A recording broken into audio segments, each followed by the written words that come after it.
Photo में दिख रहे पुलिस वाले के नाम की लिस्ट बनाई जानी चाहिए, उनकी पहचान होनी चाहिए। यह पता किया जाना चाहिए कि किन किन थानों से पुलिस वाले को वहां भेजा गया था और आदेश कहां से आया था। क्योंकि पुलिस वाले की ड्यूटी जब इस तरह की घटना में, इस तरह की छापामारी में और इस तरह की कार्रवाई में बड़ी संख्या में फोर्स को जब लगाया जाता है तो उनका कमान कटता है, उनको सूचना दी जाती है और उन्हें बताया जाता है कि आपको इस जगह ड्यूटी लगाई जा रही है और किसके आदेश से लगाई जा रही है। स्टेशन डायरी में कहीं ना कहीं ये एंट्री होगा कि जब वहां के डीएसपी, वहां के थानेदार, वहां के पुलिस वाले अन्य सिपाहियों के साथ, एसटीएफ के जवानों के साथ वहां पहुंचे थे तो उनको किसने कहा था और किसके आदेश से किस कार्रवाई के लिए वो निकले थे, ये सारी बात स्टेशन डायरी में दर्ज होगी। और अगर उसे मैनिपुलेट कर दिया जाएगा तो आप क्या दिखाएंगे। उन पुलिस वालों की पहचान करने के बाद आप सबकी भी एक जिम्मेवारी है। उसमें किसी का जमीर तो जिंदा होगा, कोई व्यक्ति तो जिंदा होगा जो सच बोल सकता होगा। आप उन्हें ढूंढिए, उनकी आत्मा को जगाइए, उन्हें जागरूक करिए और कहिए कि अभी एक राज्य में 8 से 9 पुलिस वाले को फांसी की सजा सुनाई गई है। क्यों?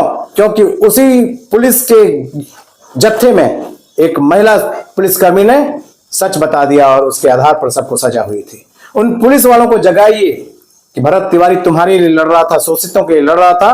वो किसी तिवारी, राजपूत, सवर्ण और बैकवर्ड फॉरवर्ड के लिए नहीं लड़ रहा था। वो मांझी के लिए लड़ रहा था, वो पासवान के लिए लड़ रहा था, वो यादव के लिए लड़ रहा था, वो सबके लिए लड़ रहा था, वो देश के लिए लड़ रहा था। उन्हें बताइए और उनकी आत्मा जगेगी, वो सच गवाही देंगे, आपके केस का काम सुलभ हो जाएगा।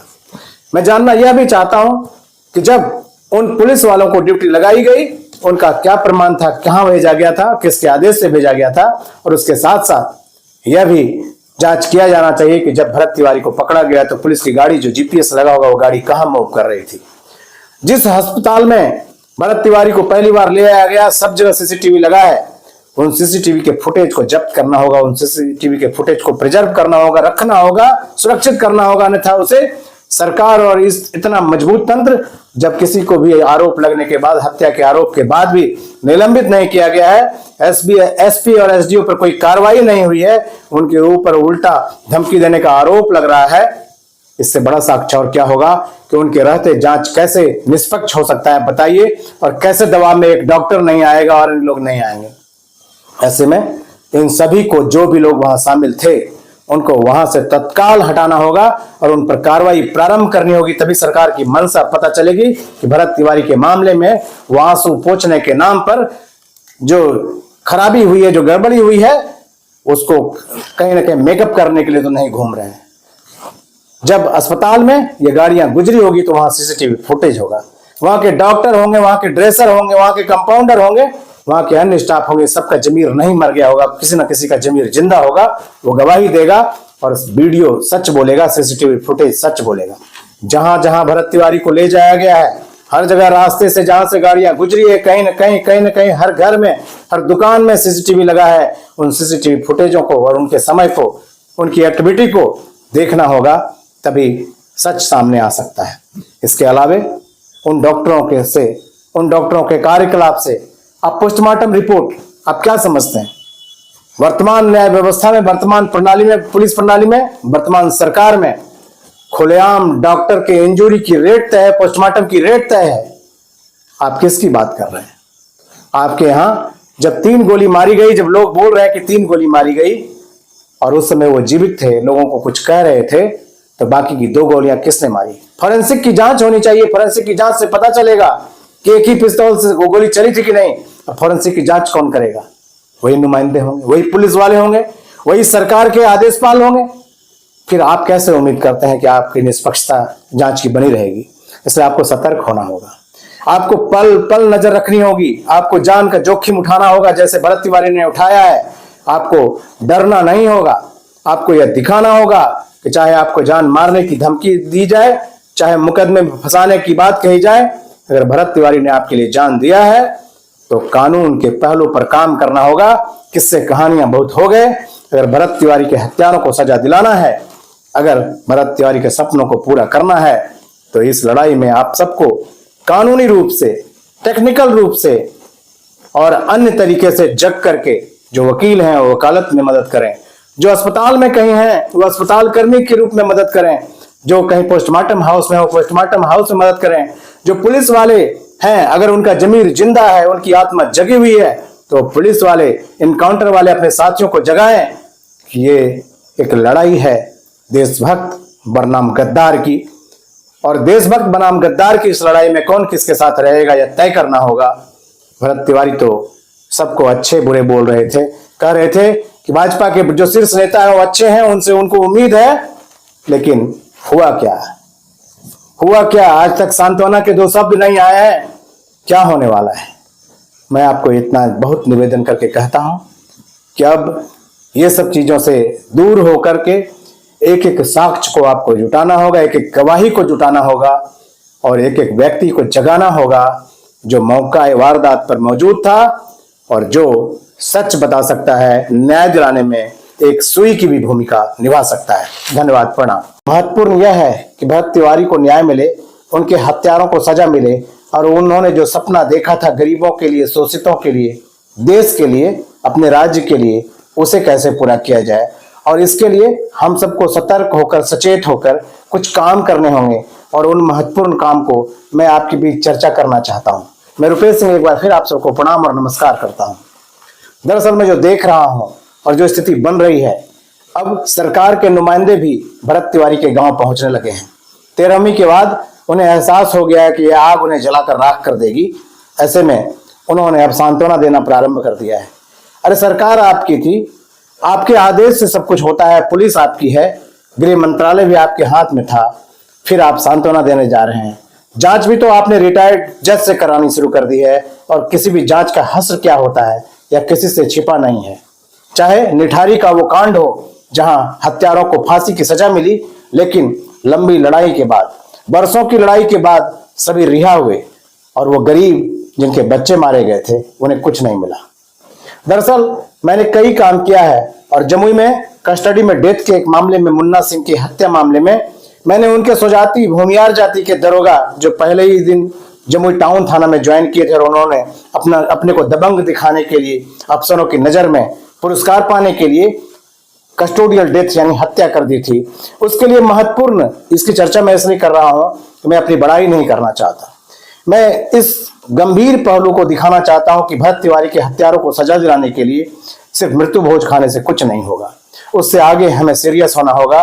सरकार के जो नुमाइंदे आप तक पहुंच रहे हैं उनको समझना होगा कि वो चाहते क्या हैं, ये पीड़ा, ये आग, ये जो जलजला आया हुआ है उसे कम कैसे किया जाए, उसके लिए वो लोग प्रयास कर रहे हैं।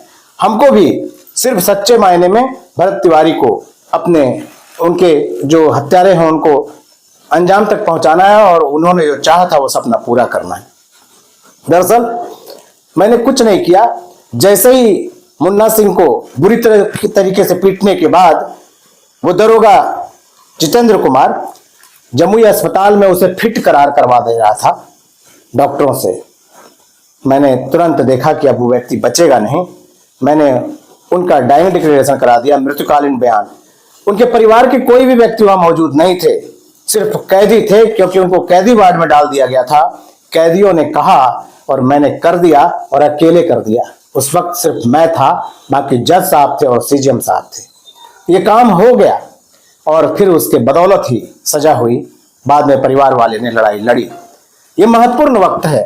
इस वक्त अगर हमने इधर उधर की बातों में, सिर्फ नारेबाजी करने में अगर समय गवा दिया तो सारे साक्ष्य मिटा दिए जाएंगे और फिर हर साक्ष्य के, सीसीटीवी फुटेज के जो वीडियो कवरेज है, लाइव वीडियो है, ये सब का एक निश्चित समय निर्धारित है। उस समय के बाद आपके हाथ में कुछ नहीं बचेगा और जब साक्ष्य मिटा दिए जाएंगे तो आप चाहे कितना भी सर पटक लीजिए, न्यायालय में कुछ नहीं कर पाइएगा।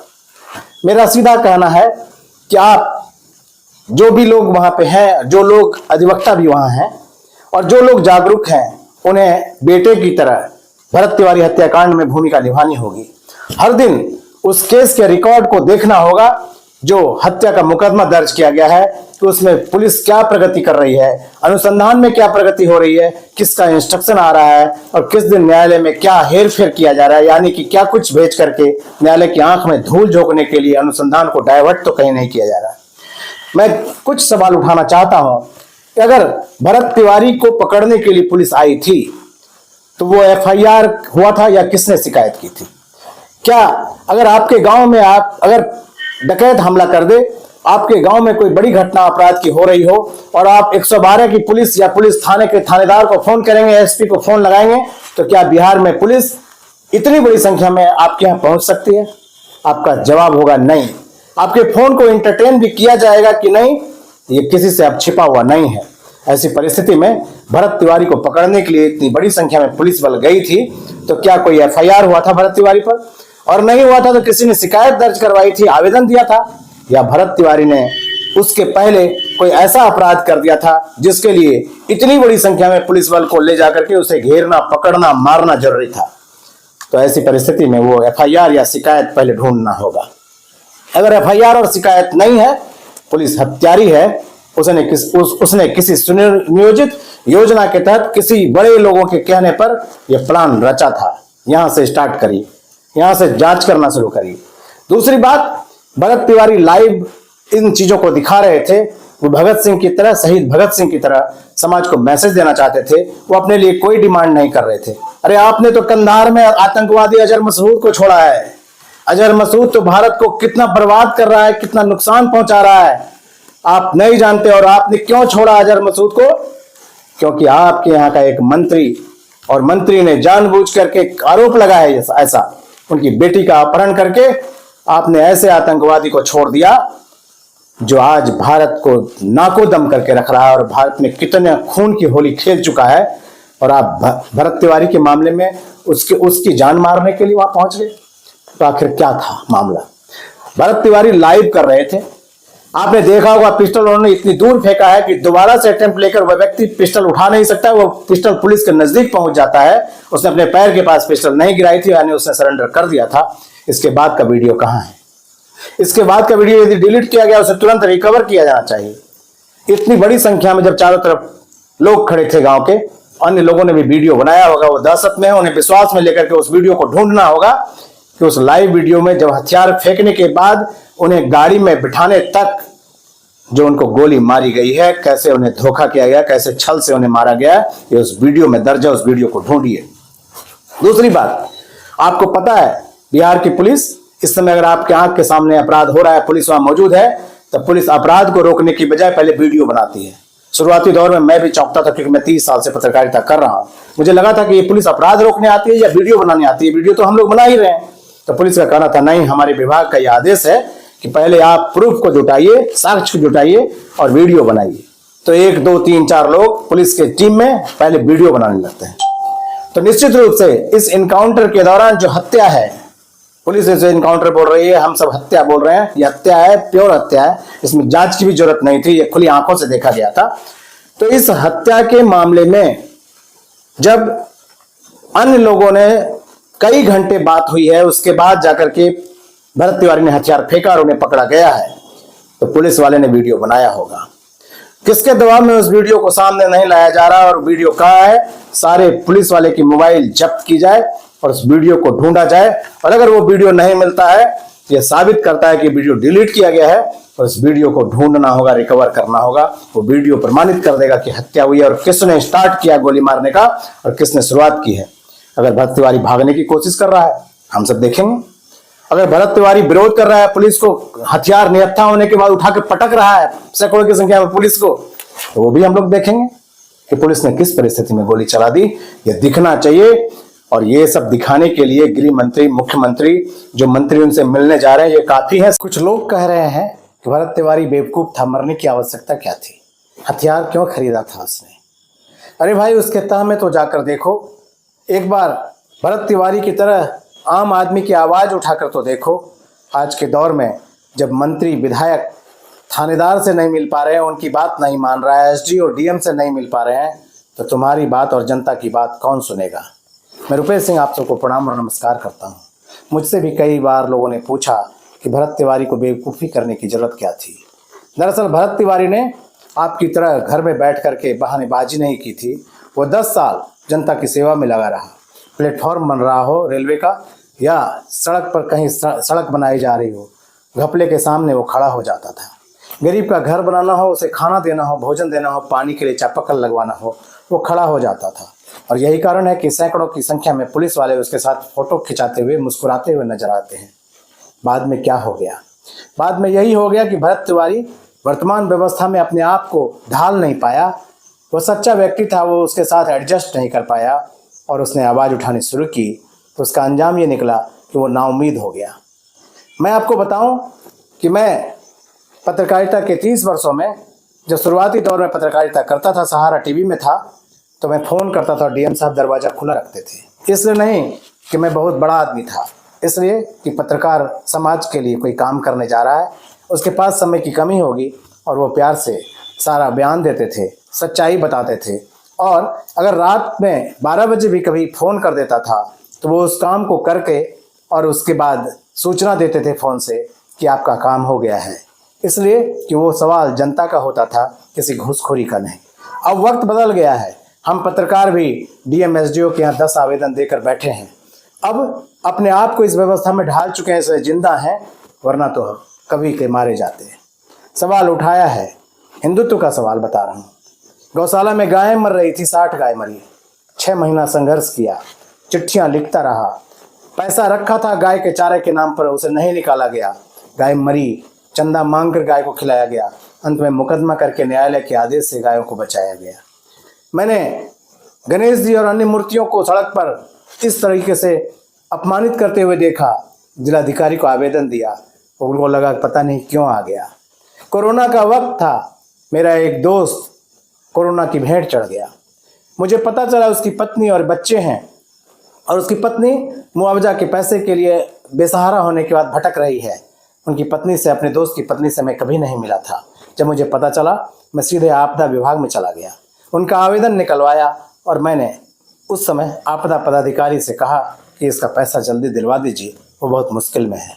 जब मैं तीसरी बार उनके पास गया, उन्होंने बुला करके पूछा कि आपका कौन है जो इतना दबाव डाल रहे हैं, इतना लगातार आप मेहनत कर रहे हैं, रोज़ रोज़ आ रहे हैं, आपका कौन है। मैंने उन्हें बताया कि वो मेरा दोस्त था, उनकी पत्नी को मैं नहीं पहचानता हूँ, बच्चे को नहीं मिला हूँ, लेकिन वो दोस्त अब है नहीं। और दोस्त क्या, समाज का कोई भी ऐसा पीढ़ी व्यक्ति जो कोरोना में मरा हो, जो बेसहारा हो, जैसे भरत तिवारी के गांव में विस्थापित लोगों का हाल है। तो वैसी स्थिति में उनके चेहरे पर जो भाव था कि मैं कोई पागल हूँ, किसी दूसरे के लिए क्यों चला आया, ऐसा नहीं करना चाहिए। और सच ये भी था कि कोरोना के मुआवजे में भी इन लोगों ने पैसा कहीं ना कहीं वसूला था, तो शायद ये भी चाहत होगी कि इसके आने से बीच में अड़ंगा पड़ रहा है। खैर, वो काम हो गया। तो जो लोग ये समझाने की कोशिश कर रहे हैं, वो समझ लें कि भरत तिवारी ने इतने आवेदन, इतना प्रयास कर लिया था, जनता की इतनी लड़ाई लड़ दी थी और सिस्टम का हालात देख लिया था, वो समझ चुका था कि वो अब कुछ नहीं कर सकता, क्योंकि ये सिस्टम का मकड़ जाल और आप जैसे लोग इसको बर्बाद करके अपने राज्य को, अपने देश को रख चुके हैं। आप जब डीएम, एसपी, दरोगा इन लोगों को पैसा देते हैं, घूस देते हैं, तो कहते हैं बहुत ईमानदार अफसर आया है, पैसा लेता है तो काम कर देता है। आप इस व्यवस्था में घुल मिल गए हैं, आप उसके पार्ट हैं, आप घुसखोरी भ्रष्टाचार के हिस्सेदार हैं। ऐसी परिस्थिति में भरत तिवारी अपने आप को नहीं ढाल सका। ऐसी परिस्थिति में उसे समझ आने लगा था, सारा वीडियो देखिए आप उठा के, वो कह रहा है मैं रहूं ना रहूं, कोई व्यक्ति मैं रहूं ना रहूं बोल रहा है, यानी कि वो समझ चुका है कि अब उसके पास लड़ाई लड़ने का अंतिम तरीका है। उसकी बात थानेदार, दरोगा, एसडीओ कोई सुन नहीं रहा है, तो वो ऐसा कुछ काम कर दे शहीद भगत सिंह की तरह कि ये जनता जो सोई हुई गूंगी और बहरी जनता है, जैसा शहीद भगत सिंह ने कहा था, मुझे पता है कि मैंने किसी को बम से मारा नहीं है, मुझे पता है कि मैं अगर इनकार कर जाऊं तो मैं बच सकता हूं फांसी की सज़ा से, लेकिन मैं अपनी कुर्बानी इसलिए देने जा रहा हूं कि मेरी कुर्बानी से गूंगी और बहरी हो चुकी सोई हुई जनता को जगाया जा सकता है, तभी भारत आज़ाद होगा। शहीद भगत सिंह को भरत तिवारी ने पढ़ा था और उसने अपनी आहुति दे दी, इसलिए कि शायद इसी के बाद आप जगेंगे, लेकिन 13वीं के बाद मत सो जाइएगा, वरना भरत तिवारी इस बार है, अगली बारी तेरी होगी। धन्यवाद, प्रणाम।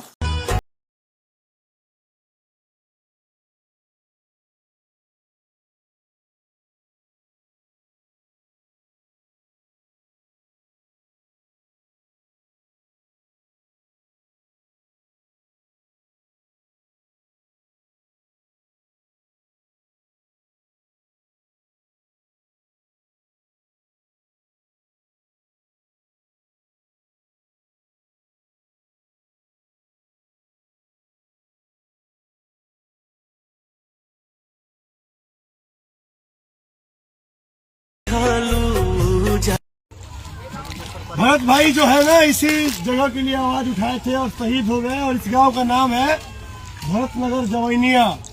और ये गांव आज फिर डूब गया है। भरत भाई का बोर्ड देख लीजिए कितना नीचे डूबा हुआ है। इससे अंदाजा लगा सकते हैं आप कि गांव के लोग कितनी समस्या में हैं। भरत भाई को ना न्याय मिला और ना ही भरत भाई को इंसाफ दिलवाने के लिए सरकार और प्रशासन कुछ जल्द संज्ञान ले रहा है। और जिस क्षेत्र के लिए, जिस गांव वालों के लिए वो मरे, शहीद हुए, उनका भी भलाई नहीं हुआ है।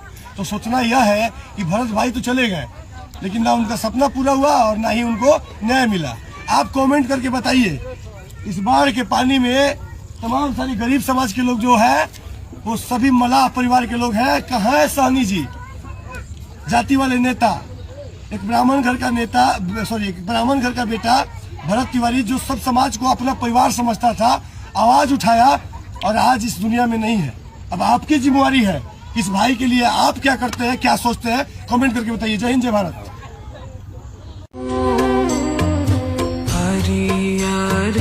भैया हो राजा भैया मुहावा जानी मुड़ी हो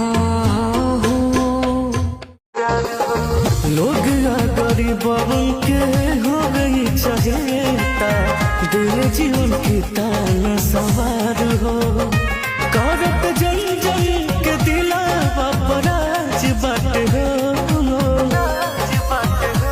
बूढ़ बचाए और सगरो युवा लोग के हमर भाई पनाज बाटे हो बूढ़ बचाए। देखिए दोस्तों, आज हम आ गए हैं भरतपुर में। जलस्तर बहुत बढ़ गया है। जवैनिया गांव के लोगों को यहाँ पर रोड से आने जाने में बहुत ही तकलीफ उठाना पड़ता है। और ये देखिए यहाँ के लोगों को आने जाने में कितने कठिनाइयों का सामना करना पड़ रहा है। और ये देखिए गाइस, जवैनिया के जितने भी लोग आकर यहाँ पर बसे थे, उन लोगों का सारा घर डूब चुका है। समाज में, देश में बदलाव ऐसे नहीं आता है। हाँ, क्रांतिकारियों की शान गोली खाने और खिलाने में है, फांसी के फंदे पे लटक जाने में है। समझा?